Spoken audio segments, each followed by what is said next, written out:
Hello, hello.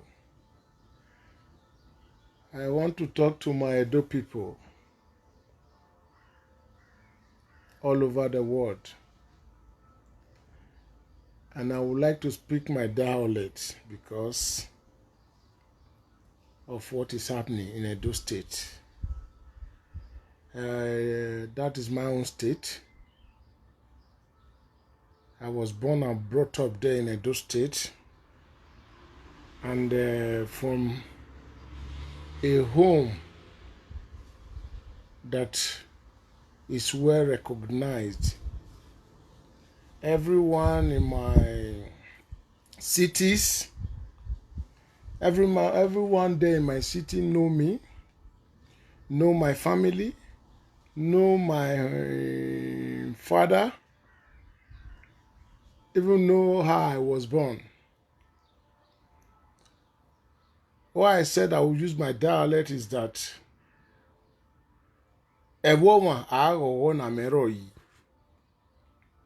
it's about the politics in Edo State and what is happening.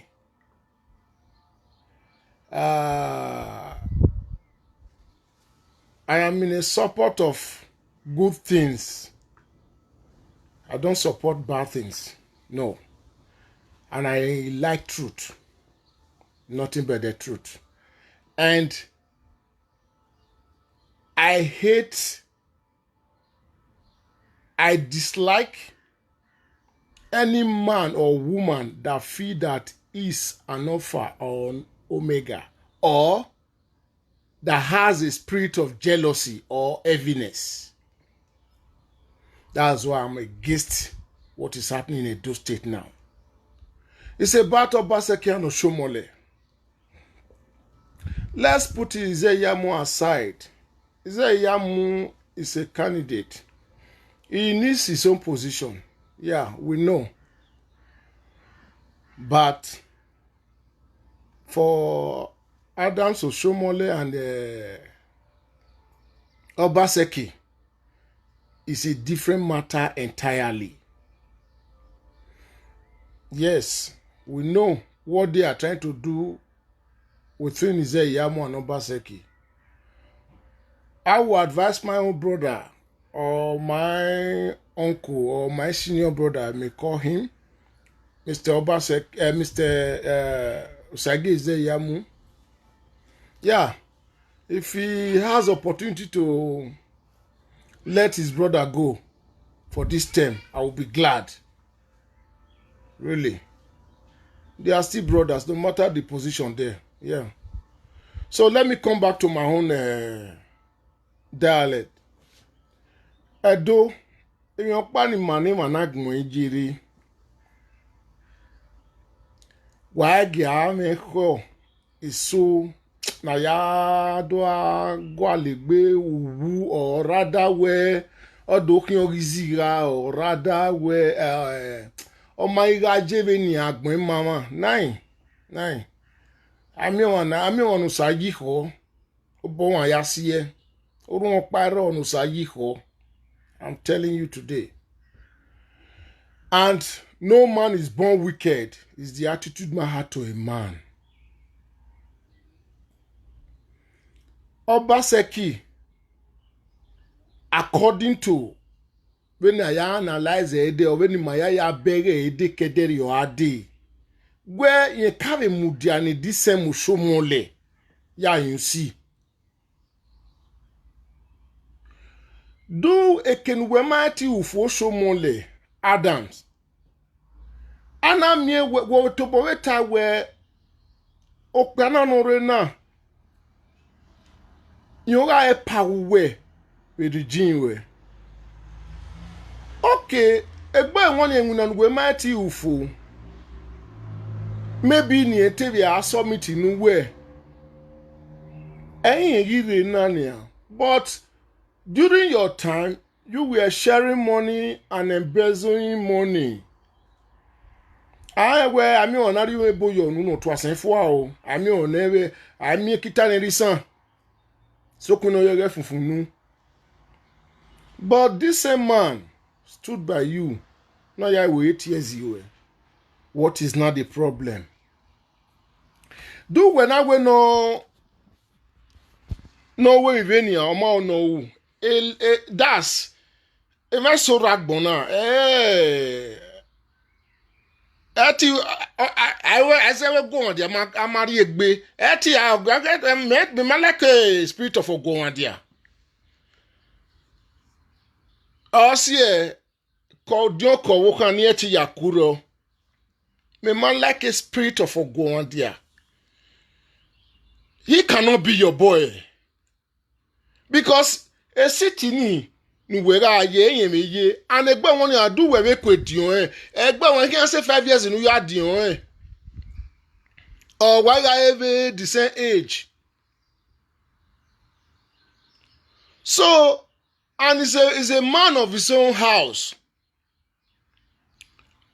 All day where yes is fit on that seat also have one position ni mane wana gbondo na keka no imetama we APC nu we na we de e chairman yi ni gele edo ema me ana gele edo wa ema oni use any insultive words ema me ana gele edo do that we make gele gu edo dero I want to sabo meta.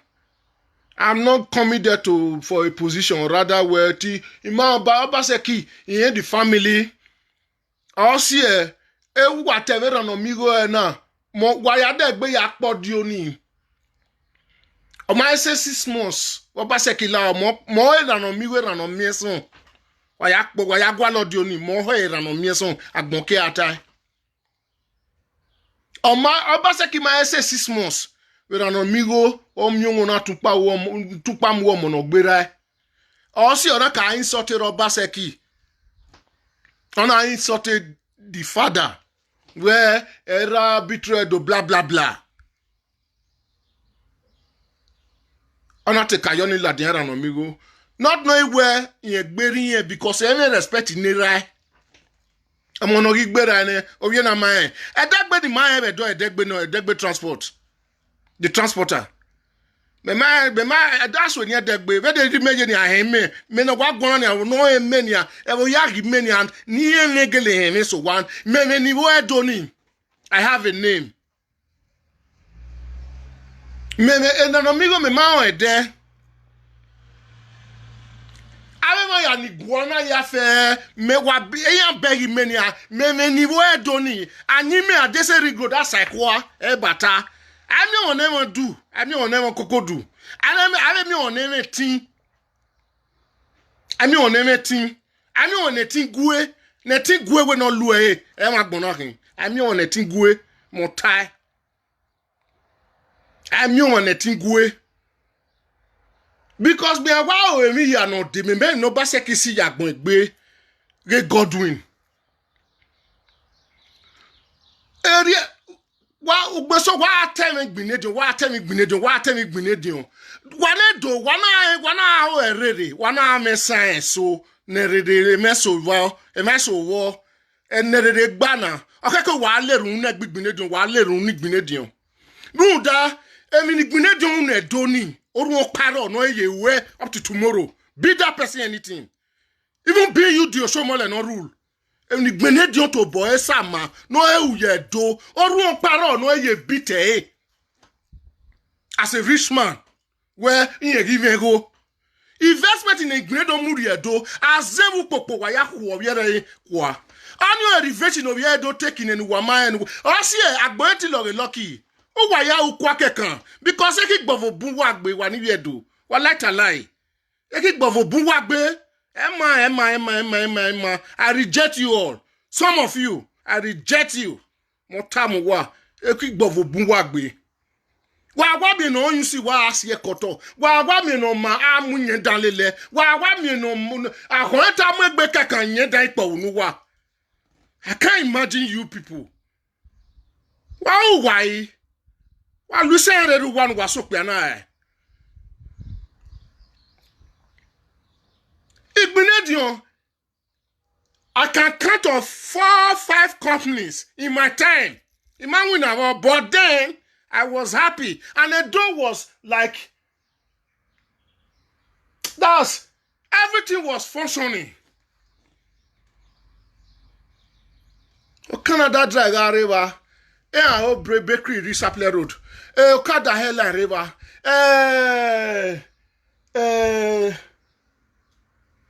School River. Igbinedion was the first man no more school river before the house. Gwa mage gbagbon ko viere anaja se agwo the flight. Gwa azenu gwa me gwa eti ya insi. Yeke wa ya dege. Gwa me no mu ya be do dollar yi ni an. Agbon ma gwa ma agugwa fe. Efe ma gugwa fe. Gwa ge no fe gwa ma onu gwa ga. You pass ki auna. What has he done? Only me no. Because my name might make my video, my live video there. Why I check YouTube or Facebook. Better you might be oi. It might be oi. Oh. No soon. I even tell you that but time I know name do. More time one no one you a live video that wa comment yo. Wa to bu one no me where yes. Mene frankele ma wa wu awon mu me. Wari ala. Ni mero boyro. Very oba me ara gbedene. So, you and one you were doing. One ibun be careful. I like be wasa do magbai. Since Osabwa were a time men on no rule.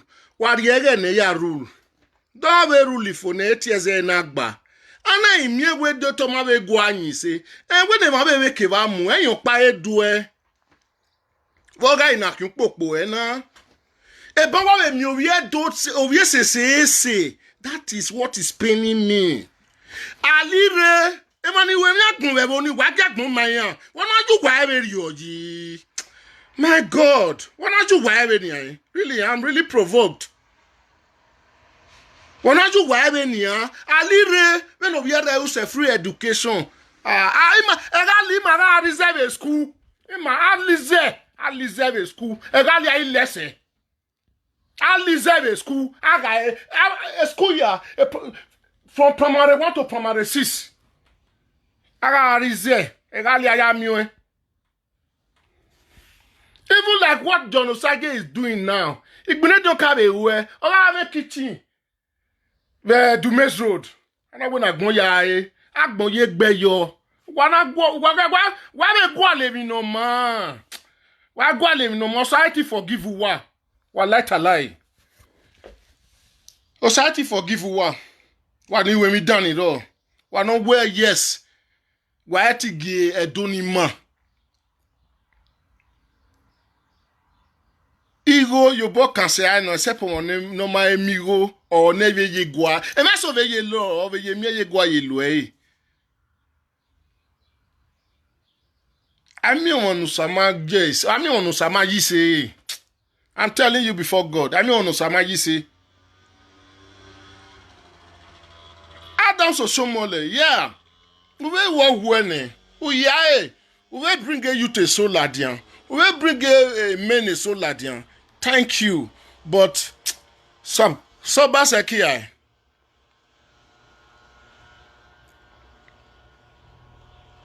Sobasekia get rule. Bringing Zayamu is just like I want no signal and Iviva. Yamu is our own brother. Eramabe uko wedowa from area. We get again no cow. We know the father, and for me, I don't even know him, but I know the father.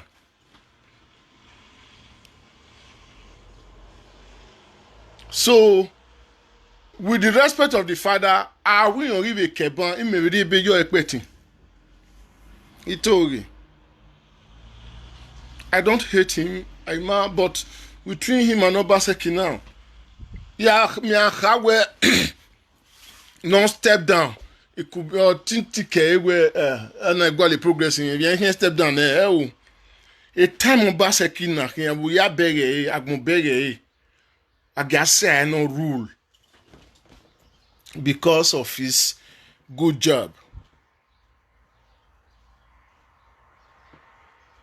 Agase I no finish a project Obaseki agbera other party now.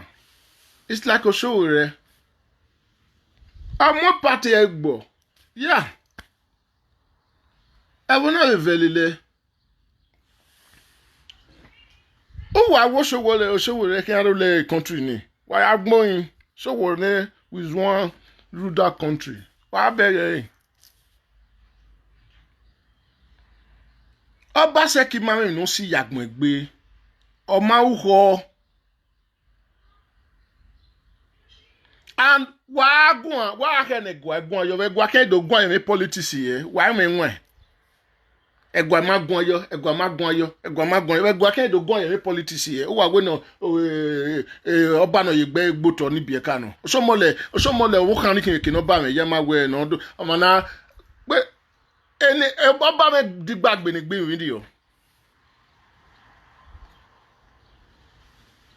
Wa when you no do social media na. Emani asun we de na woro wa. Keno ever keno ye of you.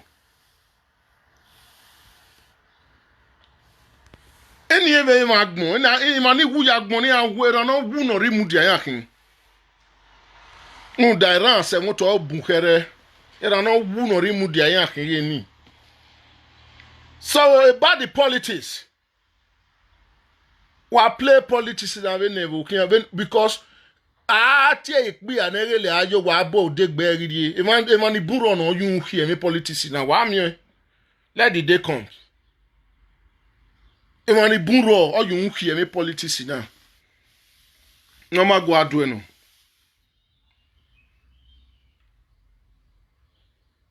Nda unyime no wa ya wa anyi. Odo ason ni me. No Obaseki wa ya ota ye seat. No ya ota yo area no lega obuse. Wori si. Era no migo na pogbo no magbibata no ye gbisoton. Yen yi pa ye US re. Won gera no migo laido. Mi ati ade do na, ye ti laido. Mi ro pa de egbewe de bo are ye ko wa alafo. Ima uko Imagwa, even Masa. I'm not afraid of UN, not to talk of any man. Worry Allah. When you go on, not believe no any ta etibata. Osisi yo pavero na ti don. Osisi yo pavero ni tringa enwu na obi me. Ona we dogo ni. Ameva you pon adana ya eyan ni ya. No koko meme, bo meme pa. Una nu giegbo e we mi oro ya we. Ere mi agbin me kai. Wa we doge where yes. Let's become a street boy. I mean memo. Let's be responsible. Yeah. Ere mi agbon waka. I'm not afraid of all those things. Obaseki, I'm in support of Obaseki, comrade concern. I hate jealousy and heaviness. I confirm it to you today, any man, any woman, I'm in support of Obaseki. If for years any to agba, do ni me no so mo le yin na. E ko atosi no me ni. Keke bi gbofu no lege kin ani. Even when munu ya boli university ya boli wana ya likota tore yi ani ma yesu we ya dolegbo yi ne for a while. Must you rule for another 8 years plus your 8 years? Can we mo ye ba as a negative? We mu ye ba as a negative. What's what matter be ade with the other 8 years wey the 16 years don gba no we get that privilege ni no. We na go along we are moving negative na no alwe. It's not done. I was saying, we're traveling is a part of education. Gele ne wata no. Wa gele do van brody go wa doge na anyagbon e. Wa pa yin wa re wa. I may travel. I may double travel 1 week. I let the mongo do via Kodian. Why I would lose my way, Yanga Wodo. Why beg I go here no re Doni? I must send why I feel my lad go. Or John Sagi Duania, what bove.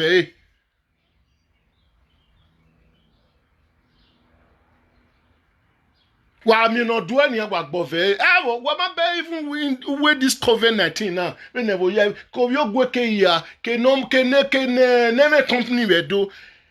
If you remain good do Yaga ba everi aniaji. Etimo we do aseme we do Yaga ba any money every company we do. Ama bi wani fe yo bom so na why pop yo gwe why yo bon waje. Na eni wa pa wa no. We to so aboya gbona no wa. Over billions in we me.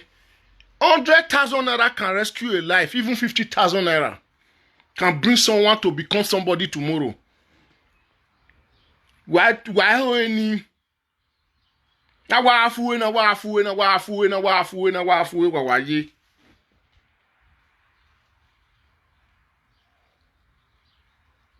Obaseki. Omu iya arule tiezini. Ogba. A politics. Gomiza no. I mean on go play.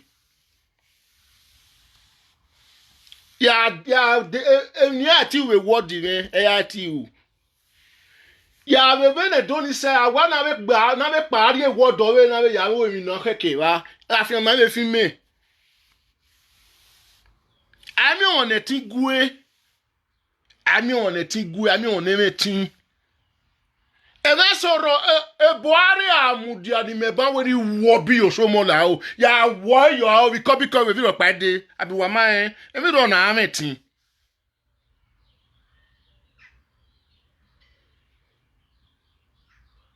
ami on etin gue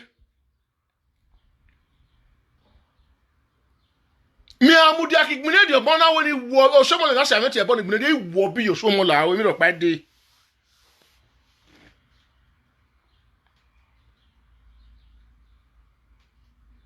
They all know. I mean on a tigwe. So that already digbe. Let Obaseki rule and go.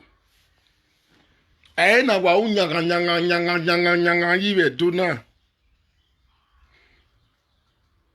Because of a lifestyle, yes, I ain't worry offending my soul. But I mean, never be cool. Even like some recent things, no soon. To me, let me put it right. I am where yes, Otemege Tony. Yeah, I'm so it depends on approach. When you approach Obaseki through media. Was a kind of it was an insult, but Obaseki reaction was bad for destroying the house, the hotel. Yeah, for me, no. In my like, that was where he wrongs. Yes, gele all season mu yotowa, but yeah, I beg I will go better season. But maybe one day I release it and then destroying it. Yeah. But something lies to it.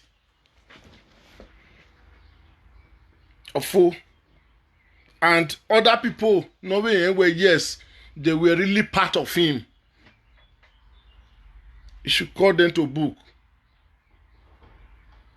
and plead with them and settle with them. Yeah.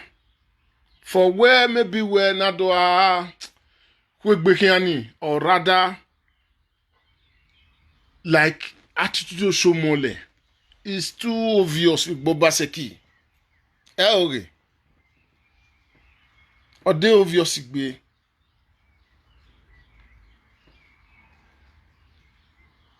Over we go le godfather is in. Who say we go lo mo we mu bie. No you where we godfather.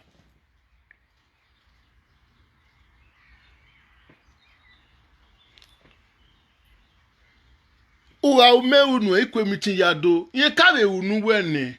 Awe yon reze fon nu we. So when no we even you give it on na we mudia we organize so o makoye me nu o makoye erusu nu we onu we rie ni e pepa de nu we rati ni nu we grie ni e table ni e we sign yo we die pa de nu gwalo ma be mu bie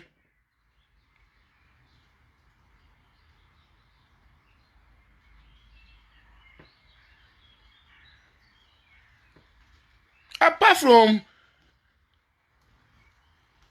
no ya gwogo weto no ya gwogo otere to ni ya e ma be mi o be wo and ete ohamu me na teme na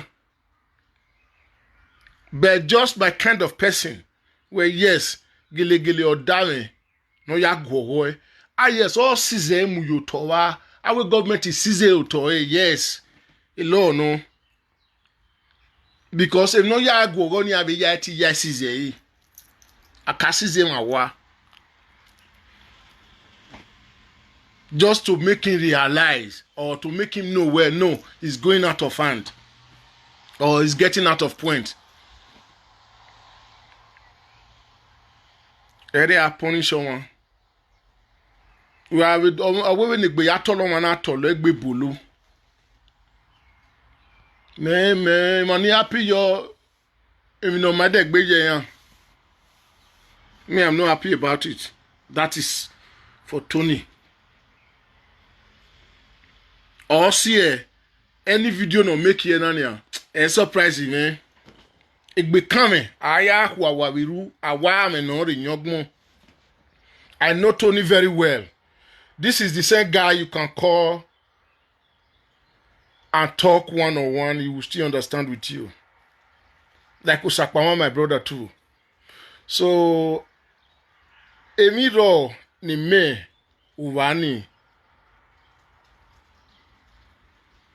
Why they are supporting Osomole? Because Osomole give them the room and give them the chance to establish themselves, which Nyamamie beside Obaseki now. And they fought and feel where they were with Obaseki. So their reaction might be mild. Really. They are not the only people in Edo State. There are so many people there. But we no mabe fien say no. Really, most videos in Etoni mu I me feel bad. Because I win an among go yari wai. Me have already said, do maybe I will still be like him or I will still have other opportunity. So I cannot be jealous of him or rather be happy for his downfall because I gain nothing from it. Because you have a where you have a Sedoni or Bokpa Yati Tony. When you are to Sakpama when you are anybody no more going no more ni my yagba being via gwele. So they never hurt me, I never hurt them. Then why would I look for their downfall? If you see their videos now, Osakpama make a video where he talk his word as a man. Am I sort of Baseki? Where Otieno, but a voting yemu ene, o ma le legbina, yes. Or decide on because if no where come here, which no die, if no die or express. O ma tell me down wa. Okay, men we know. Egbe no sun na we sunu. Eri abege we eri be tie. So let's blame nobody for that. The thing there is that Obaseki, my love ni memene, is different from the one the Tony Mene or no Sakman or no Shomole Mene or Yamu Mene or anybody Mene. That dog have a different passion on why I love one. Or give me where Ovie say, I know, when I on say now, when I win, I say, or man winning when I done. That yeah, no more power, this thing, no, una. Well, yeah, sorry, the power, this thing, no, una about the light. Well, yeah, beg any, huh? I ya baby pony, you are. Other things now, I was begging, my beggar never the media. Well, yes, Okanawe here no makabe aremo. Better why me done where okay, ọmọ me no yare igigo waye o ma be we mi ro pa e o. Wala edo waga kwe kogbe. Nuno yari ama ege adolo yi. A o na me de na hwe e na gbe. Oriono guime. Oriono ya dola gbon yi. Oriono ya te wan ta. Oriono ya gbo fo bi wo won. Oriono ya mu idobo yo wan gbe me o sa iko ni me. Eme oni me gwo, eme oni mu sala no ye build e mo amon ni me. Ni me mi ya oni vi agun. Ami on ne wa be mi ku. Ami on no perfect. Ami on no fona. Ami on never don't go on. Ami wagbon. One way or another, one must to wrong you in life. But there are times you let things go. We will let it go. By violence, by kati.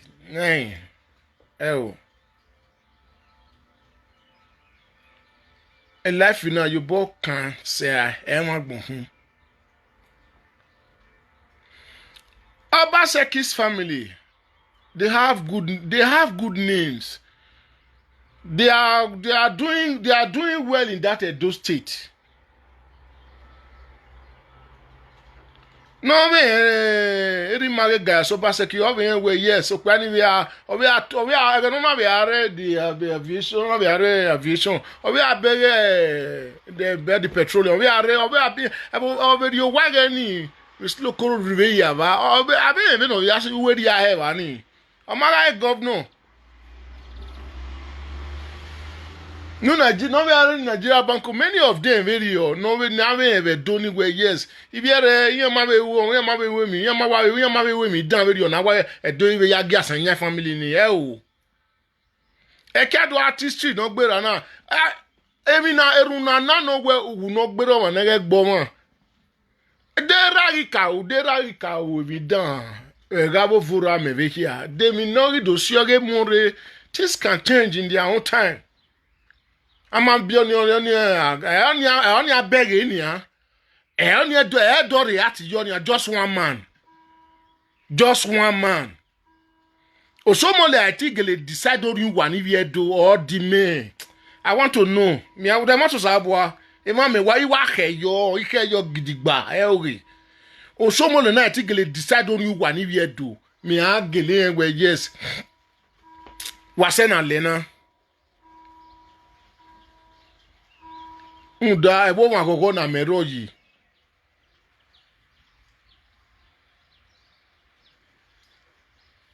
wa bege no na awa ogidi awa bege no na wa ogidi ogbemudia eseni e na do we no ya developer do ni aye do ari renovation ya ye na ogbemudia ikiminu ogbemudia gbo renovation ya wo ogbemudia ya ki Ogwo gbemu dia ya kin renovation ya governor ri are renovation ya u uporo gbemu dia kata ana ya de gbedo amu ekuta lai gbemu dia o yi a o ya do ni kin The governor no beat history ogbe there. Ero. Ali obi ade very. Agbonwe otowo. Buhari na nezuo zuo. O kon dem agbonwe ere. Igbine di on mara governor, mara politician. What investment like do? Can any man come out and prove now where he has done like Igbine Dion in Edo State? Esa ma talk be o wa to uto ma zaka no iwe mo pe anigbe itore o atuto ma zaka o ki o me na gbe mi la yo ide. Otu no gwale sa mani esu wabo no gwaliba no ke bate di won gwe ke kan ya pa otu no ke sa mani e kiwa ya fi mo tamu wa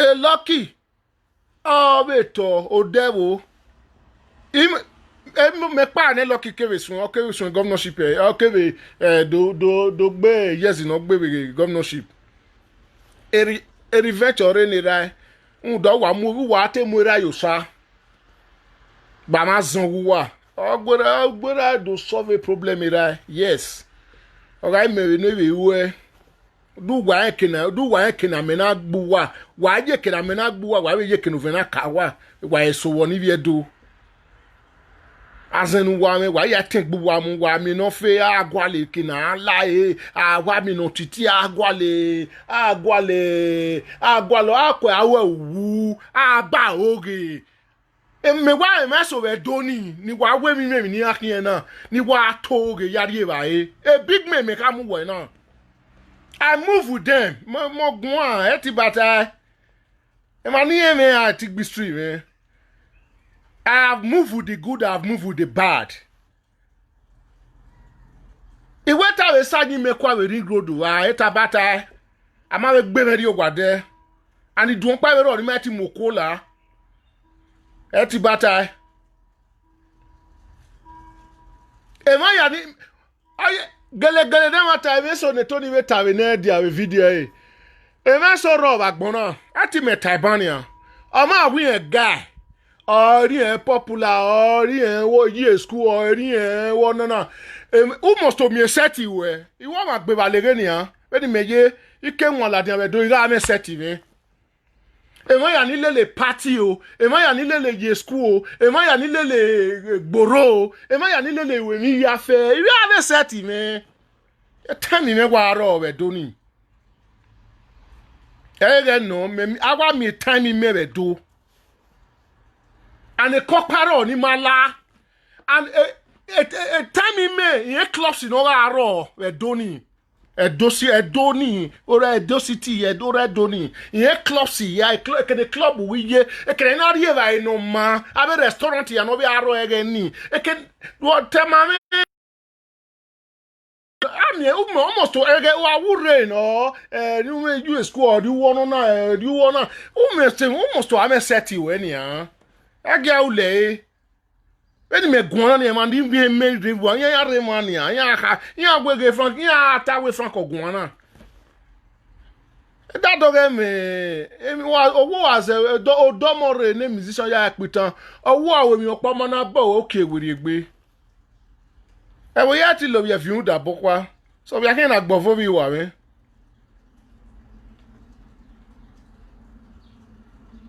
We have to love your view that bokpa. Oh, I will be up okay with you. So about this politics, one have to be careful. Ne yari obo you pokpan. Yari me no joy again no Tadoge na kolu enwe. Na so ba sekia. No rule TSA. Evani Popoji now. Evani on the mate of this video, this live video now. A pointed in a married to Guampa. Agi TSA Bane.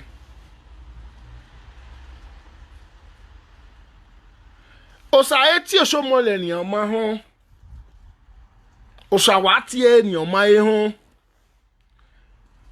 aga no pase ke ya ra o wa no ya ye bogede ya gbegbe ma ye bogede no ugwero ebe no kaya ho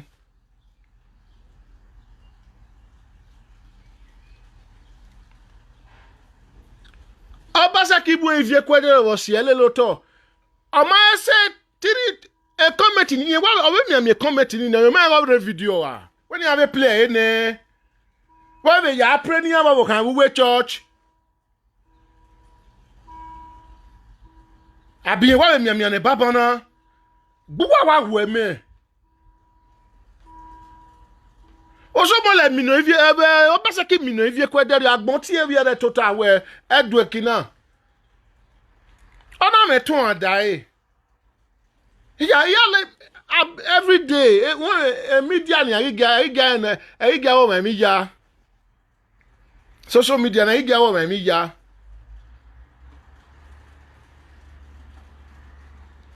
I mo la den life here na ni. Aku o ma we mi video na pe. E dey ma gbon iwa ka. E word dey expose igbe na radio where like a politician na kara ni and this one. Eke ringi yan so mo le wa fie we yen ja oji na wa ringele son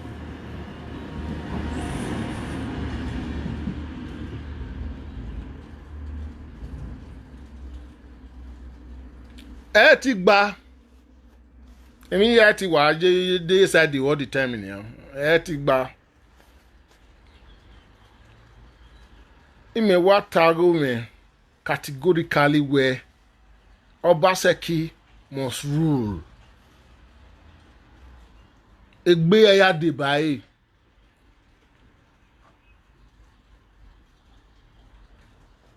Egbe ya fe ya de bae. Awon no wele ne. No mo go no ma. No ego ame tuye. No we yes. Ari agbon tari emi. Ope ana. No gun ana. O wa me no.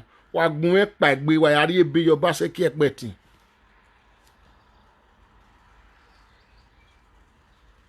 No igele more do ya no ma. Uda wa no kin. Awe ona even ona ma even e bo ya gbu menwe. Ya wa ni awa ni bon ati oba ategun oba atope oba yun we oyun wa re ne otiti wa yariye otiti o wa ninu me ni bunje otiti oba yun wa ke mi re ne oba atope ni eto ni yen pe ni ai wa gbe yin oba atope ni wo ya wo ri ame oba yun oyun wa ya koku wa re Enu warita ni. They send you people wa gbon nyama.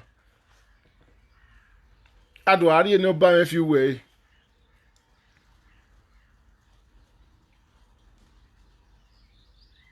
Mi go no mo no gbera. Omo agbe obi yen ni ewo soja ni no wo ni Ministry of America blah blah blah no gbe aro we media ni. O kin agbera no mi go. Wa mi o.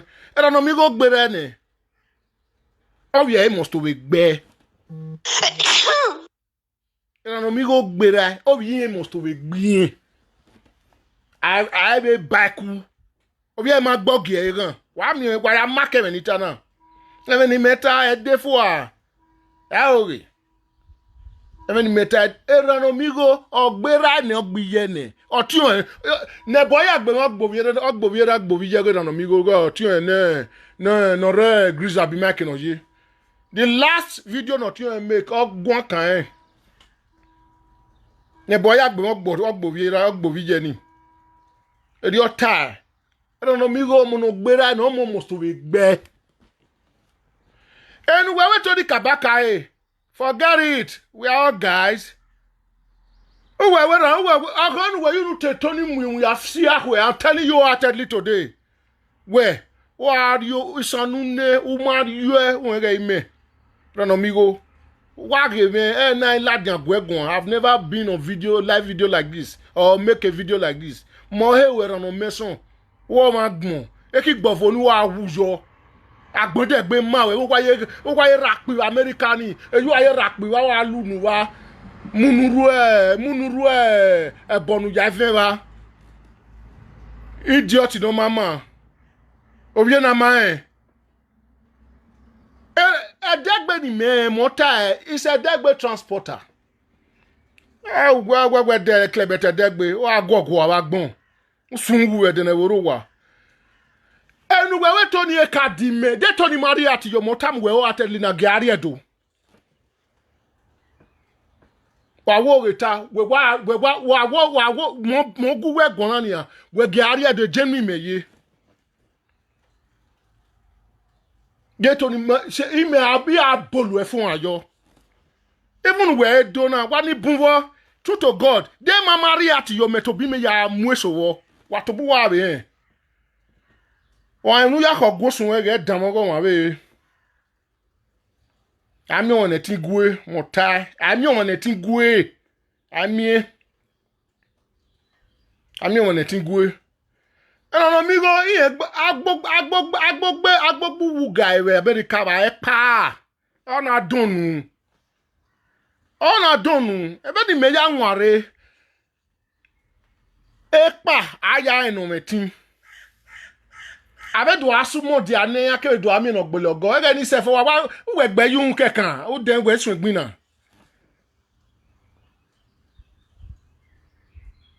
Iwe time imero, kono ga stadium. Abe weightlifters o judoka o bossa o time imero. Keme keni mala. Club ime ave lisamuna dibiti Poppies Corner Stars Night Club Mr. Amieri me. When am I? Do I go pla. Let me hear na I can't do make boto media. I'm too big for that. I'm too big for a president to address as a captain. A major general to address as a captain. I'm too big for that, amigo. You are a jealous human being, a spirit of jealousy, not where you are. Your jealousy is too much. It's too obvious. Amigo.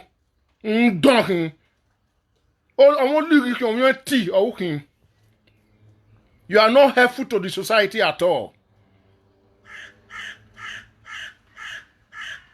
Jonosagela Jose pope David do wana one of them no why you no ria no man why the gba you no dollar yi this say Tony Kabaka even no ma tagging na Tony Kabaka cannot travel today is for your own sake because any embassy no very na place a passport here na aka ya gbe record there abi wa man we ya dey computerized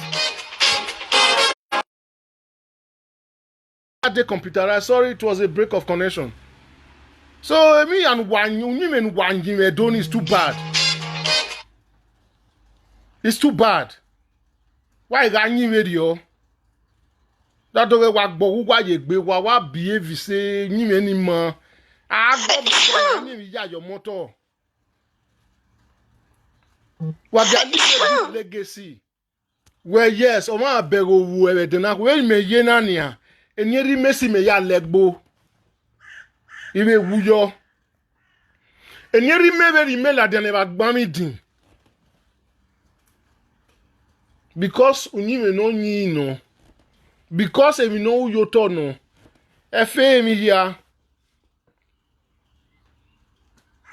Enieri me nanya or lidi me sekeniye we yes. Ekenina riswe niye. Omo no you kekan. No ye oheme enieri me kekan. That say me agme ye. Oh no we say no ye koke ume. Oma say. Na wa yo aya kenyenye. Wa ga yo aya kenyenye mo. Me won so pa no wa we won do no wa we no bun but at a time monaka mama we money e gbe politics.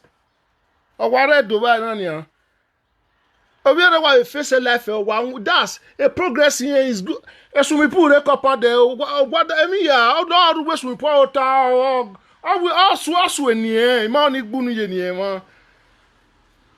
Oh, give him a joy. Every yati love you view da bopa. Ani mami we beg no sunuwa or rather we etomate omo no support.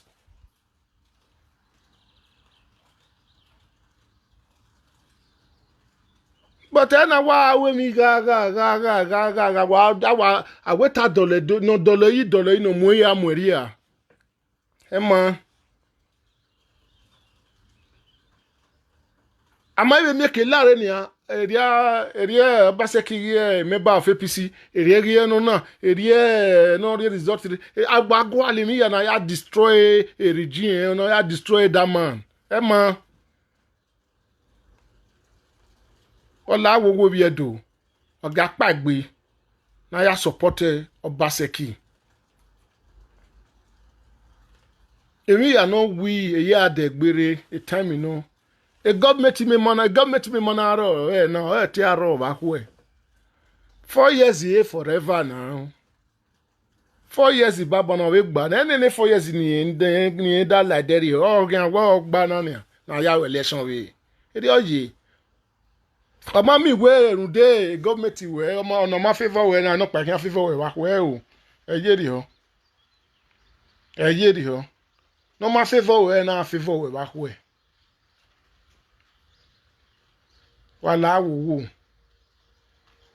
wa ga kugbe na ya go ba dole do yi da idolo o si oba ya meta ba we na wo ya teru mu wo ba to pe idole wa si oba we no ri awo we no gwe na ma wo ma da wo because o ni no mo no ba ja sen yi ono we no mu yo toria why me amia I say na we ona avion na ma ve bo ya gbo menwe why yere we game no ba tie bo yi why ona we bo no re we to yan mi awe mi ya we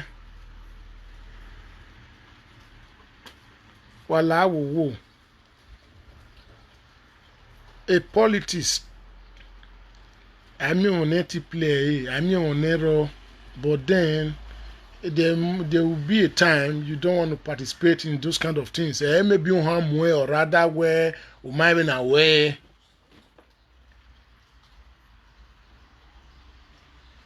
so I may have been a politician I've been into it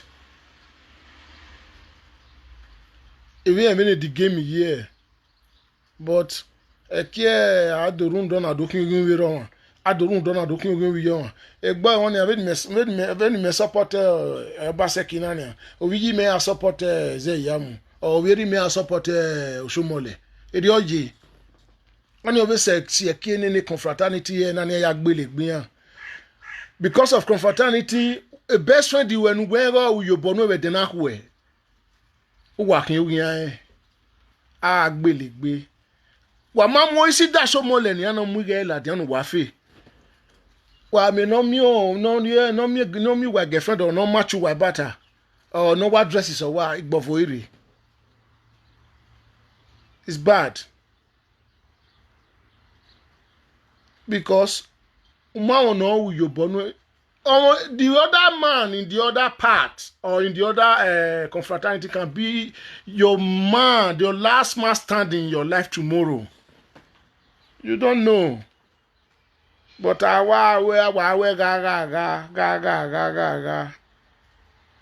I say I don't bloody care about nobody. I do my things the way I am. I don't honu ila lamila obun we no. When o do ma fi eriek me fi ari ogo no egbe ni fagbore when o do ma fi eriek me fi ari ogo no egbe ni fagbore re e ma gbon wa mi no yakọ gosun we ge dan mo won we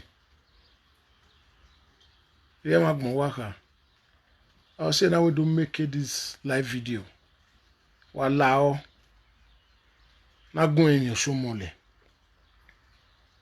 so baseki no yegene no rule a time no na mu do boyo egbe. And let me tell you, Osabo aweto baseki 8 years to gba awon agbon mi ma wo ga kwa kan inu sa title say ọkọ wa wo du poli butu mu derio emi ame ku eyo wa o injury mu e pa ba ile ma gbon wa ha success e ire ile ma gbon ka e ọkọ wa we ọkìá kante e vote ni derio no ya ri opa bare no pa ri ore bare no pa e phone we ring ki po a distract we o ya mu yoge o sa tai un dai no sa title say e ke dai ni ge ni la won be bere ni ede no ge ga say e no sa title say no gun title say be gbe maton wa ge rule wa ge wa rule ge wo ge na ka be bere do ne ga wa ge ka be bere do ne kere ne do ni wa ye na re awe Nigeria is a zoo ne do wa ye na edo ye na ga go ma wa ge civilization we la edo ni no wa ye na ga go be na bolo wa yo se ni beauty ma ye ladian ma ni ha we na bolo wa yo se even we na wa caterian si do bolo wa se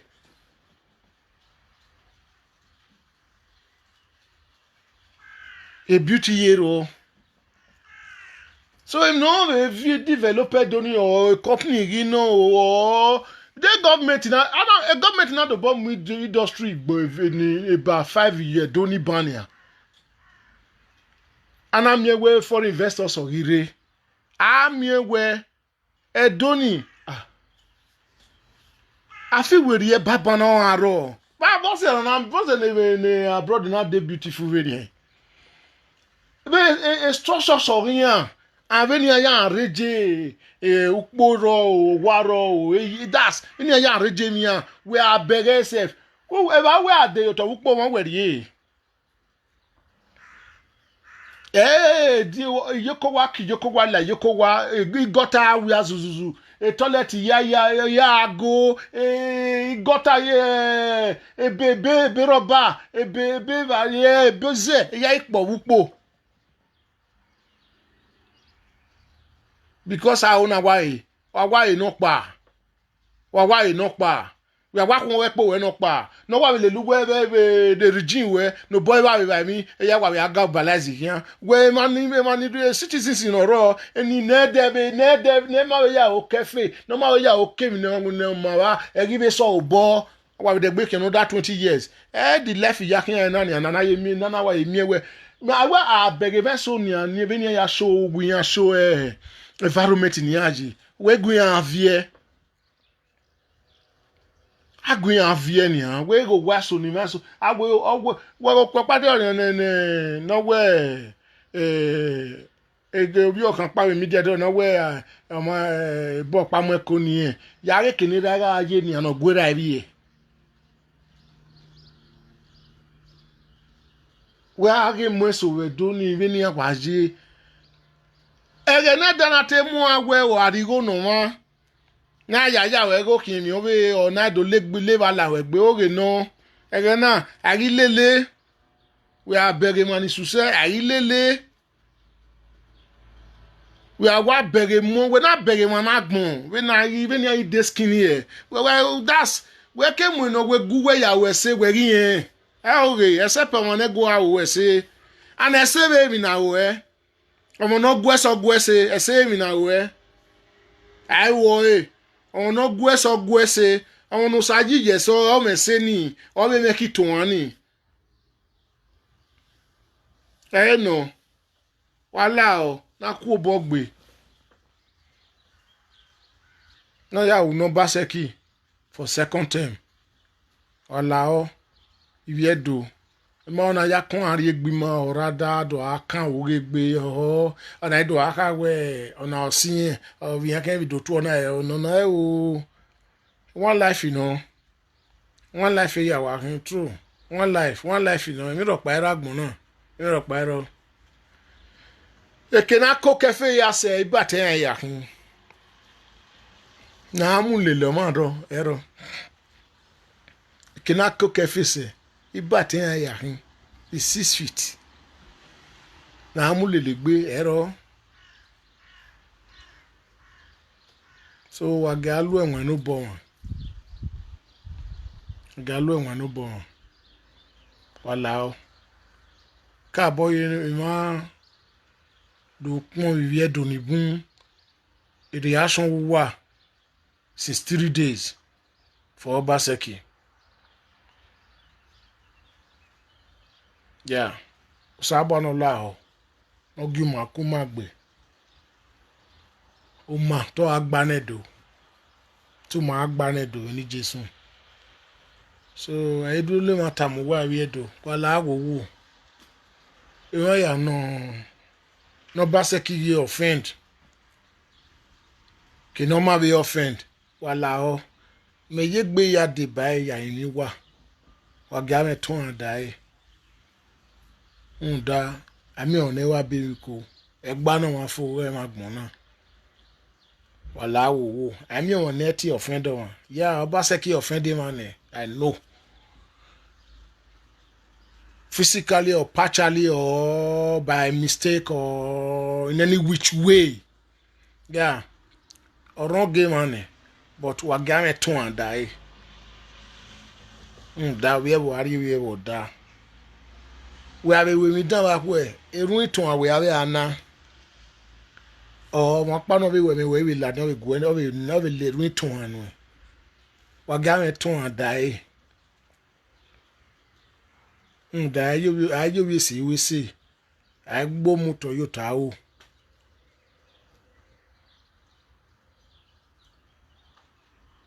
Ogade bai na ya pai beni tai e mani we me ni mu e se no ma watie family wa watie osu wa watie yon ba gbe o phone wa ga yagun wa ka mi ani ade ba me na ri be Obaseki peti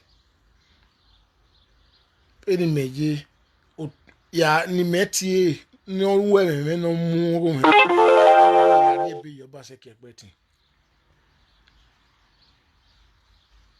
eyin mi wai wala wo wa wese